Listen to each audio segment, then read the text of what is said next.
Hello, friends. Welcome aboard the Round Trip Stories podcast, where we share stories of moving around the world and back again, reflecting on the lessons we've learned along the way.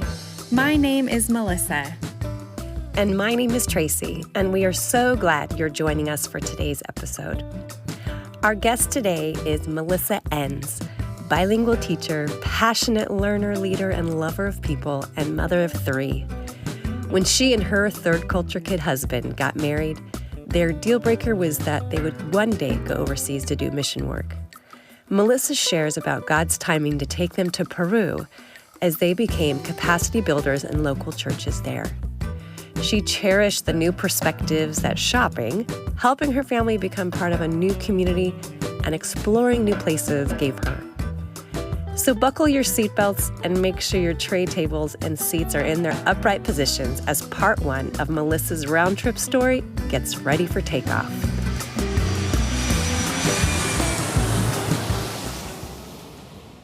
Hey, Melissa, I'm so honored to be able to interview you today and to hear all your round trip stories from your time. Thank you, Tracy. This is exciting and a little bit nerve-wracking. It's kind of funny to be on the other side. Yeah, I know. Okay, so we're going to start with some questions so our listeners know more about you. So tell us about who you are and who your people are. Okay, so as you know, my name is Melissa Ens, and I'm a teacher. I have done, sometimes I get paid for teaching, other times I don't. Sometimes it's been in a classroom. Other times I am teaching at church or was homeschooling my kids for a few years. So I've done lots of different kinds of teaching things, but I love teaching and learning, and that's kind of my passion, just in a variety of different settings. And my husband is the CEO of a nonprofit here in Fresno, a fairly large nonprofit. And we have three kids. Our daughter is currently 22, which is hard to believe. Wow. And then I have two boys. One is 19 and one is 16. So that's who we are right now. Wow. And then, okay, so now tell us, where did you live before moving abroad, and then where did you go? Okay, so we lived in Fresno. So I was born in Bakersfield, which is 2 hours away from Fresno, and then moved to Fresno when I was 4 and lived here my entire life up through, I went to college in Fresno. I didn't want to go anywhere else.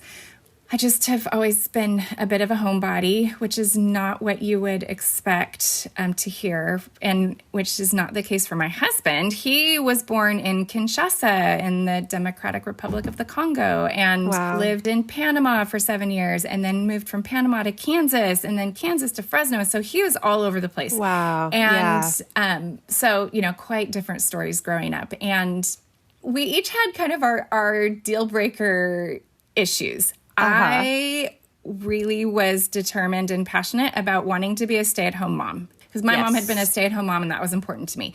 And he said that was okay. And his deal breaker was that I had to be willing to move overseas at some point, or he wouldn't marry me, because he felt called to, I don't know if it was that he even felt called to be a missionary or something, or it was just something he knew he wanted to do. We thought that we were going to end up going somewhere like as missionaries soon after we got married and, had kids. We had a plan. We were going to get married, have kids 3 years later, and then a couple years later move overseas. Well, God never signed off on our plan. And so instead of having, being pregnant 3 years after we got married, it took another couple of years beyond that. And in the meantime, we ended up feeling like God was saying, stay, don't go anywhere, just stay in Fresno. And so we stayed. Well, at some point, one of us started talking about maybe it was time to think about being, doing missions again. And so to make a longer story shorter, we ended up getting in touch with our denominational missions agency, and then we moved. The day that my daughter had just turned 11, We drove away from Fresno. So she was 11, Toby was 8, and Timothy was 4. And we moved to Peru. Wow. So and then what were you doing there? Yes. So we were there for just about 2.5 years, and we went as what our missions agency called missions capacity builders, which basically means that we were kind of like consultants, coaches, like just there to support churches that already had been planted. And so we weren't planting new churches. We were just going to support and encourage the leaders of the churches that already were there. Okay. And were these leaders Peruvians or were they internationals? Primarily, okay. Yeah, Peruvian leaders.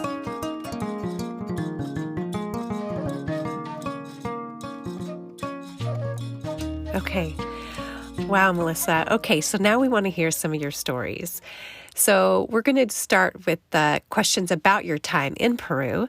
So first, tell us a story about your initial transition and adjustment. Okay.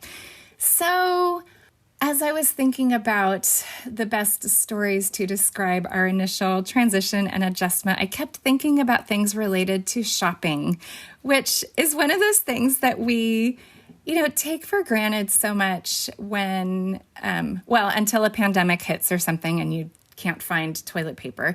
We get the things we need. We know where to go. We know what to buy. We know what we like. We know, I know that I buy these things at Costco and I buy these things at, the other grocery store and whatever.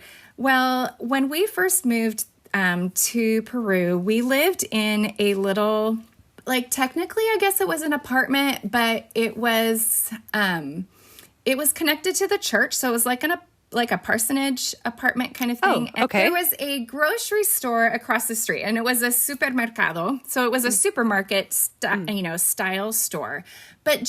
And I remember the first time going grocery shopping and by myself. And so I, walk across the double street to the store, and how different this one little thing was, to go grocery shopping, because I've explained it before that it's like shopping in Peru at a big grocery store. It was kind of like if somebody went to your grocery store, your favorite grocery store, and like a really bad youth group game where they took all the labels and they changed them all around, and they changed the size and shapes of the packages and rearranged the store completely. And that's how it was to go grocery shopping, because sometimes you would find something that actually was a brand that looked like and, was the same name as something that we could buy here in the US. But it wouldn't taste the same because it had a different recipe or formula or something. So you think that you're buying the same type of mayonnaise, but it's not. It doesn't taste the same. And baking soda, you had to ask for in the pharmacy because they sold it in these little packets as a pharmaceutical type medicinal thing, not as a baking item. And shortening was sold in these little pouches, like little things, not like, so everything was just in weird, different kinds of packaging than we were expecting. And of course it's in kilograms instead of pounds. And so you're doing this math, trying to figure out, okay, I'm converting things from dollars to soles, which was, the sol is the Peruvian currency. Okay. So the sun, the sol. Yeah. And so you have to, because you want to know how much am I actually paying for this, these apples, let's say apples. So you want to buy some apples. And so you look at the price and it's, however much it is per kilo. So then I would have to think, okay, so a kilo is how many pounds? And if this is in soles, then how much is that per dollar? And so doing all these mental gymnastics just to figure out how much am I actually paying for apples? And then multiply that by every type of vegetable or produce. And then trying to learn the new systems. There at this supermarket, you would pick out the produce and they would weigh it and tag it in the produce section, not at the checkout counter like we do here. Yeah, and they do that in China too. Yeah, and same thing with bread. Like back at the bakery, they had really, really good bread in Peru. And they would have, the bakery area in the store. And so you would tell them what you want and they would put it in a bag and weigh it and label it there so that when you get up to the cash register, they're just scanning everything. Yes. And, but so I was so proud of myself when I finally had, gone grocery shopping by myself and I thought that I had figured it all out. And then I got up to the cash register and they started asking me these questions. Tarjeta bonus? I'm like, do you have a bonus card? And I was like, no. Like, I don't think so. And boleta or RUC? I'm like, I don't know what that means. And so, because I spoke Spanish. So I had been a bilingual teacher. I should have, and yet they were using these words. Different nouns. Yeah, like boleta. Yeah. I thought that meant ticket, and RUC, I had no idea what that meant. Well, it turned out to be the equivalent of, do you want a regular receipt or do you have a wholesale purchaser number so that you don't have to pay tax or, whatever. And so, but I just didn't know. I didn't know at that point. I hadn't learned what those things meant. So and that's not even getting into the stories about then when we signed up our kids to go to a Peruvian school and we had to figure out how to get them uniforms. And they gave us like a little ticket with numbers on it for Toby's pants. And we had to take, and it's like, what do we do with this? And what is they were this? like, oh, well, you take it to the mercado, like the real mercado that, you see on the travel shows, like not the supermercado, the outdoor, the real mercado, yes, outdoor with markets. all the little vendors and whatever. And so you go to the mercado and you take this little ticket and you take it, first of all, to the fabric vendor, and they look at the number and they get the right kind of fabric for you, and then you take it to the seamstresses and they will measure your kid and use the pattern number that you have on your little thing there so that they can make the pants for your kid. And it's like, oh, wow, oh, it's like you don't know what you don't know, right? Yeah, exactly. So much to learn. Yes. And that all takes time and brain space and, gosh, just takes so much time.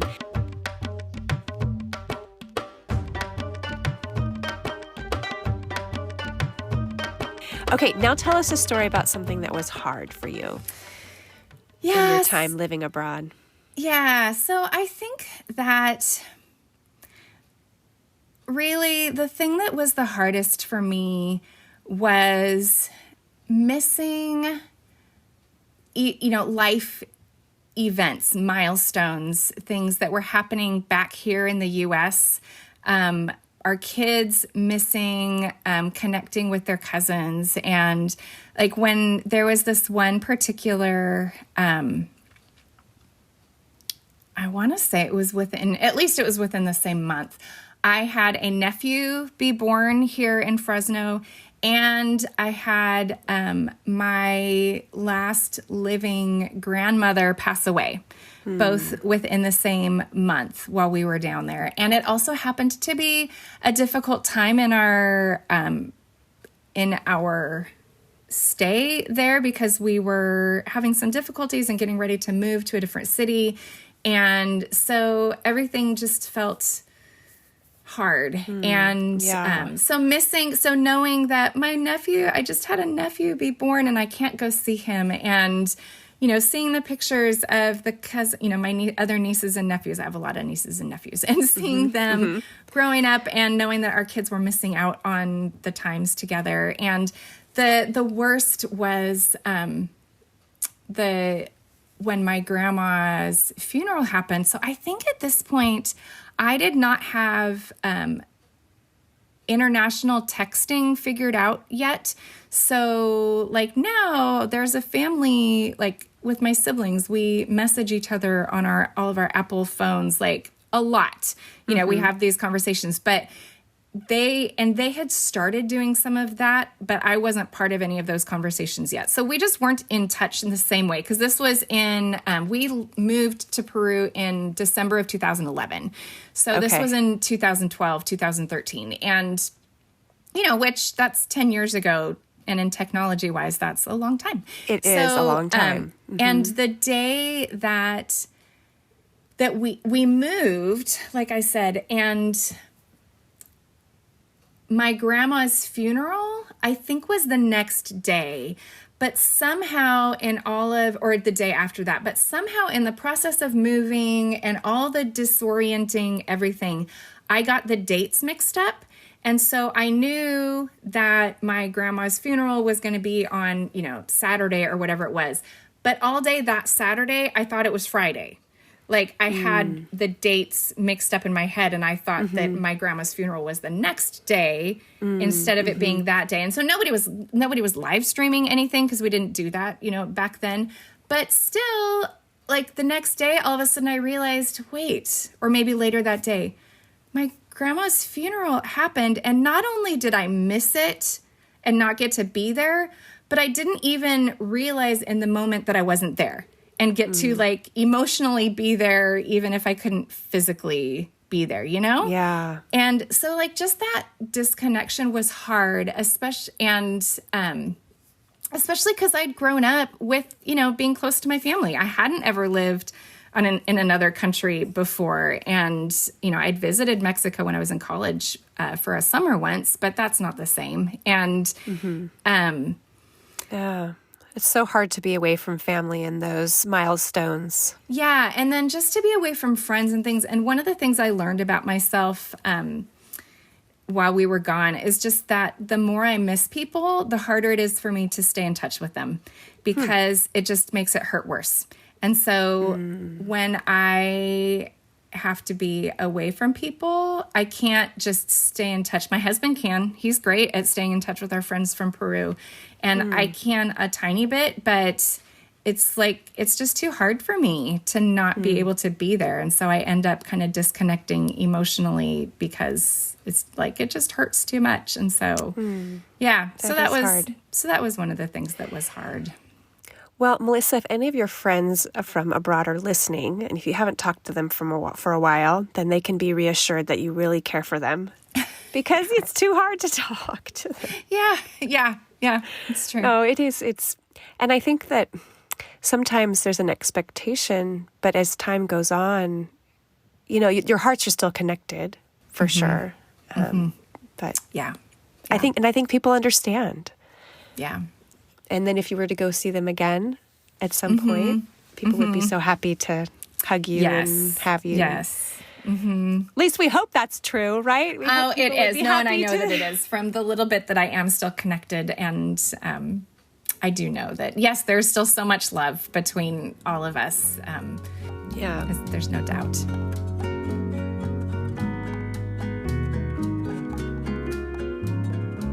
Well, tell us more about something that you loved living in Peru. Yes.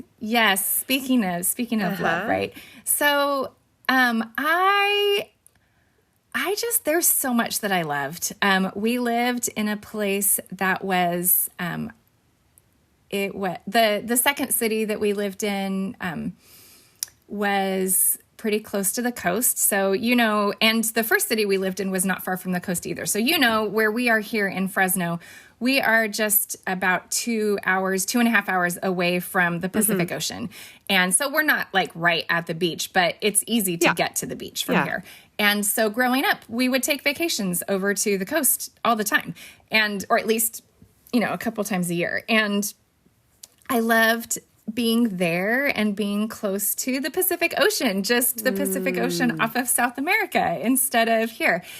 So I loved the ocean. We would go to the ocean a lot. And the ocean has always been a happy place for me that just ministers to my soul. Okay. So and the sunsets there on the coast, the sunsets over the ocean were really amazing in Trujillo. So, but I loved the people.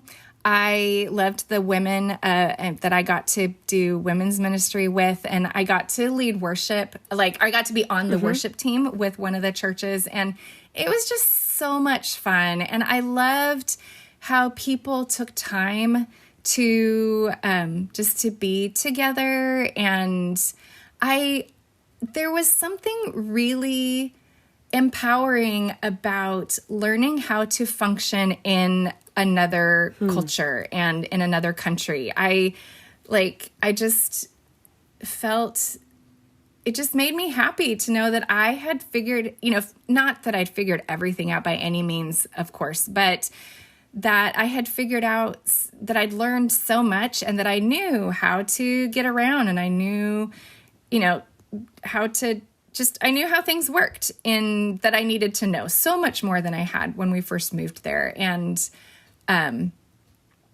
I loved the food. It's not Mexican food. Peruvian food is not the same at all as Mexican food. They speak Spanish, but they don't eat Mexican food.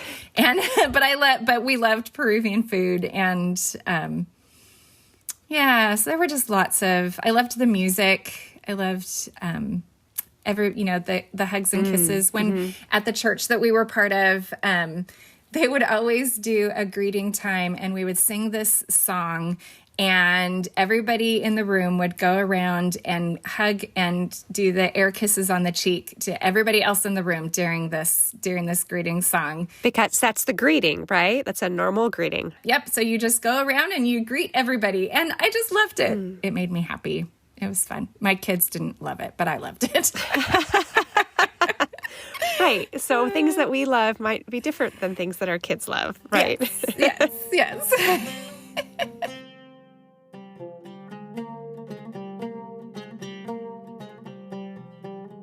So, Melissa, tell me something. Is there anything that you learned about yourself or the world that you would like to share with our listeners, being with those 2.5 years in Peru?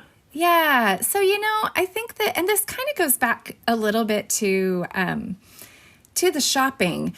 Like, one of the things that I learned that I've never forgotten, and I think about quite often actually, is that there really is more than one way of doing things. That we have a particular, ways that we think are right in the United States. Like I think that we subconsciously think that, well, this is how you do something. This is how this works or that works. And it was humbling and enlightening to realize that there are really a lot of different ways that things can be done. And so like the pants, yes, you can say every kid just goes and gets their pants at Target and they all just get whatever random navy blue pants. Or you can have a particular pattern and a particular fabric and everybody just gets their own pants made. And then no store has to carry inventory that they might not use and that they have to discount someday because nobody bought it. And each school can have their own thing. And so it's just a different way of doing things, but that actually makes sense once you understand the different logic and perspective behind it. But the other thing, there was something really special and unique about living in communities, and we lived in cities, like we weren't out in, Peru has a ton, like from the Andes over and north, it's rainforest. Like the Amazon River actually starts in the Amazon rainforest in Peru. Wow. And then it goes from there into, over and through Brazil. But so there's lots of rainforest and mountains in Peru. But we lived in an area that was desert. Wow. And different. But then with where the rivers would come down to the coast from the mountains, that's where the towns would pop up. So they were always surrounding the rivers, but they were actual, cities. But they were built, everything was built very close together. So it wasn't like here in my little suburban neighborhood where you're not allowed to build your house, like you have to have space between your house and the property line. Like you're not allowed to build right up to the property line. And whereas there, you intentionally build up to the property line, because if you don't, somebody else, your neighbor, is probably going to build onto your property. So you would have your bricks go all the way to the edge of your property, and then your neighbor builds their bricks right next to yours. So you're basically sharing walls, no matter, not just in an apartment, but the houses as well. And so, same thing, like your fences, like everything, you're just so close together. Mm-hmm. And I remember one night, the Peruvian soccer team, national soccer team, I don't think it was the World Cup year, so I don't think that's what it was, but there was some big important soccer game that they were playing in this particular night. And I think that we were watching it, and we were by ourselves watching it, but they scored a goal, and I literally heard the entire neighborhood cheering. Yes. Like you could hear, because our windows were always open because it was hot and we didn't have air conditioning. And so you could hear the sound of people all throughout the neighborhood cheering. And it was just so cool because like here, maybe we're all watching the Super Bowl in our houses and you can cheer, but you don't hear your neighbors. We don't, unless you're maybe living in apartments. But anyway, so just realizing life is closer. Yeah, that there are just different ways of doing things that are valuable. And just because it's different doesn't mean that it doesn't make sense. It just means we don't understand.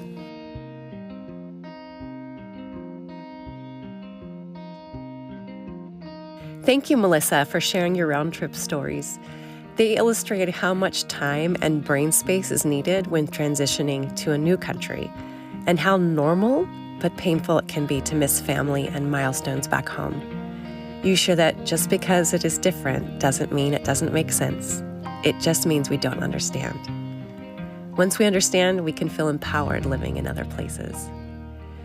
So what happened when Melissa returned from Peru? You'll have to make that return trip to our podcast for part 2 of Melissa's round trip story. Want the podcast equivalent of early boarding and first class seating? Be sure to subscribe to this podcast in your favorite podcast app so you never miss an episode. And if you enjoyed this podcast, would you consider sharing it with your fellow globetrotting friends? We would love to encourage them too. As this episode lands, we hope these stories have encouraged you, helped you find some more of your belongings, and made your baggage a little lighter. Thanks so much for listening, friends. We'll see you next time.